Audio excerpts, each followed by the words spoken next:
Good morning friends. आज हम inverse trigonometry class 12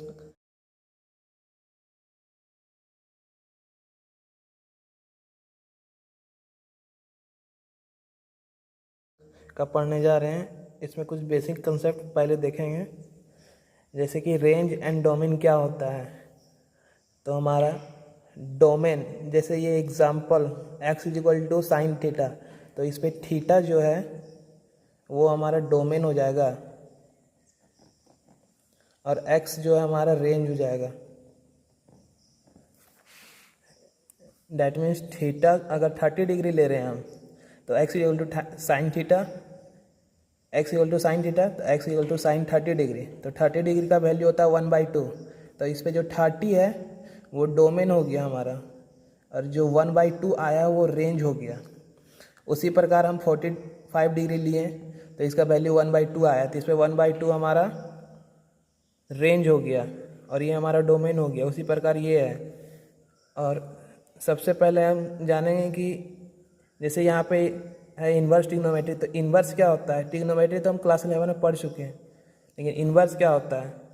जैसे हमारा एग्जांपल ले 10 का पावर -10, इस तरह का बहुत सारा आता है केमिस्ट्री और फिजिक्स में क्वेश्चन। तो 10 का पावर -10 अगर इसको इन्वर्स कर दिए तो 1/10 का पावर 10 आ गया। तो उसी प्रकार ये होता है x equal to sine theta, तो साइन को अगर इधर ले जाएंगे तो ये इन्वर्स में आ जाएगा, क्योंकि साइन को अगर इधर लाएंगे तो x इक्वल टू नहीं theta is equal to x by sine हो जाएगा। तो इसी प्रकार इसको ऊपर करेंगे तो x equal to sine inverse x हो जाएगा, क्योंकि ये जब ऊपर था तो ये नेगेटिव में था और जब ये नीचे आया है तो वही पॉजिटिव हो गया, तो ये इन्वर्स हो गया। अगर फिर इसको ऊपर करेंगे तो फिर इसका इन्वर्स हो जाएगा ऊपर करेंगे तो उसी प्रकार ये एग्जांपल है इन्वर्स ट्रिग्नोमेट्री का। इन्वर्स ट्रिग्नोमेट्री में हम लोग जैसे इस पे हम लोग थीटा निकालते थे कि थीटा का वैल्यू क्या होता है वो निकालते थे, लेकिन इन्वर्स ट्रिग्नोमेट्री में हम लोग को वैल्यू दिया रहेगा, वो हम लोग को निकालना है कि इसका थीटा क्या होगा। जैसे साइन इन्वर्स 1/2, तो यहाँ पे हम लोग निकालते थे theta is equal to 30 degree. 30 degree का वैल्यू 1/2 था, तो साइन 30 हो जाएगा 1/2, तो साइन इन्वर्स 1/2 का वैल्यू 30 डिग्री। तो उसी प्रकार साइन इन्वर्स 1/√2 का वैल्यू 45 डिग्री हो जाएगा। और ये जो चार्ट हमको दिख रहा है ये बहुत इम्पॉर्टेंट है, इसको याद रखना जरूरी है, क्या कि इससे क्वेश्चन बहुत सारे आते हैं। जैसे कि y is equal to sine inverse x, तो साइन इन्वर्स x -1 से 1 के बीच में ही लाइक करेगा और -1 और 1 इंक्लूडेड रहेगा। ये क्लोज्ड ब्रैकेट है और इसका रेंज होगा -π/2 से π/2। जैसे यहाँ पे लिखा हुआ है डोमेन होता है हमारा नंबर्स, सब यहाँ पे नंबर्स है, जैसे -1 1 -1 1 रियल, फिर है ये रियल नंबर माइनस, ये होता है ओपन ब्रैकेट।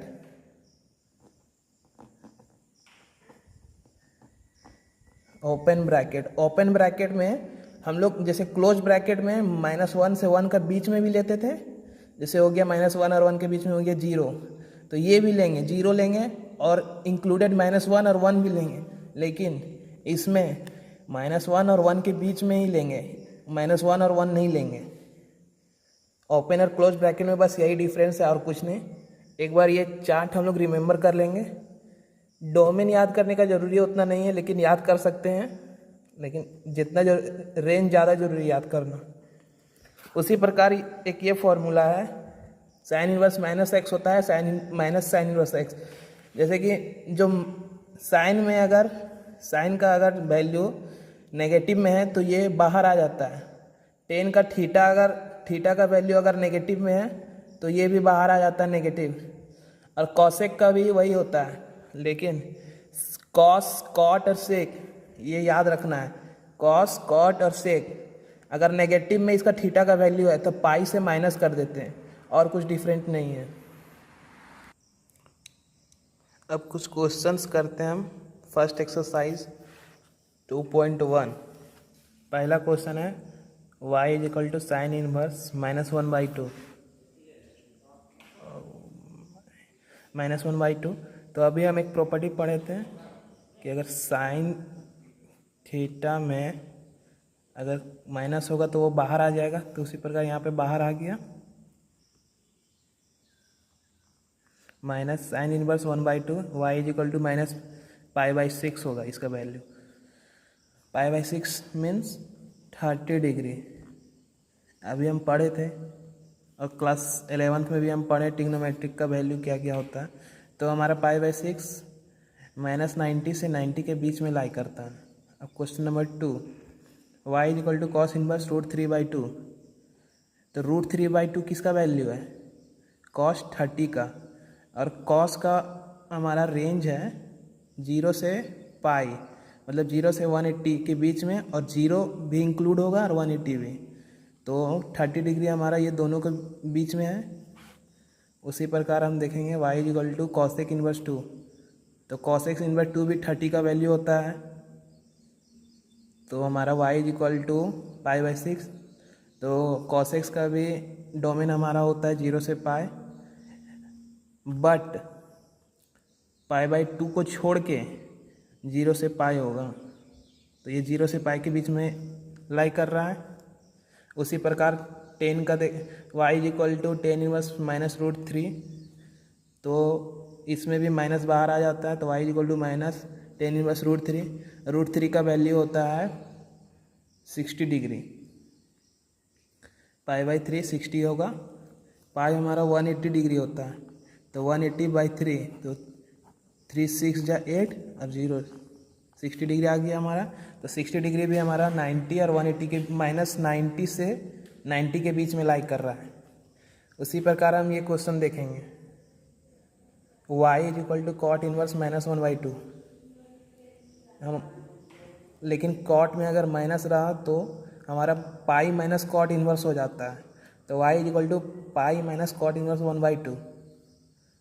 तो पाई माइनस 1/2 का वैल्यू होता है, कॉट इनवर्स 1/2 का वैल्यू होता है 30 डिग्री 60 डिग्री। तो π/3 हो जाएगा। तो इसका एलसीएम लेंगे तो इसको क्रॉस मल्टीप्लाई करो, 3 पाई माइनस π/3 ये आएगा, और एक पाई माइनस हो जाएगा, 2 पाई हो जाएगा। तो 2 π/3 हमारा लाई करता है 0 और पाई के बीच में। उसी प्रकार अगला क्वेश्चन देखेंगे, y is equal to 10 inverse -1। तो इस पर भी माइनस है, तो माइनस बाहर आ जाएगा, और 10 इनवर्स 1 का वैल्यू होता है π/4। तो y इज इक्वल टू -π/4। अब अगला क्वेश्चन, 10 इनवर्स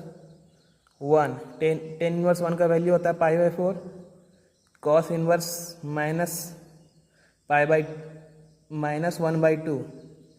तो ये कॉस है, कॉस का टर्म अगर माइनस में रहा तो हमारा हो जाता है पाई माइनस कॉस इनवर्स। तो उसी प्रकार यहाँ पे हुआ है, साइन भी माइनस में, तो ये बाहर आ गया, ये π/4 रहा, पाई माइनस π/3, कॉस 1/2 का वैल्यू होता है π/3, और साइन 1/2 का वैल्यू होता है π/6। तो π/6, तो अब सबको ऐड करेंगे तो ये आएगा हमारा, एलसीएम लेंगे और ऐड करेंगे तो। अब फिर अगला question, y is equal to cos inverse 1/2 plus 2 sine inverse 1/2। तो इसमें माइनस ये सब तो नहीं है, तो ये डायरेक्ट हो जाएगा, y इज इक्वल टू 1/2 का वैल्यू होता है π/3, और ये 2 है तो 2 रह जाएगा, और साइन इनवर्स 1/2 का वैल्यू होता है π/6। तो ये और ये कट जाएगा, 3 आएगा, तो दोनों का एलसीएम हो जाएगा। तो ये हमारा हो जाएगा π/3 प्लस, अच्छा 2/6 कटा तो π/3 बचा, तो 2π/3 आ जाएगा। ठीक है।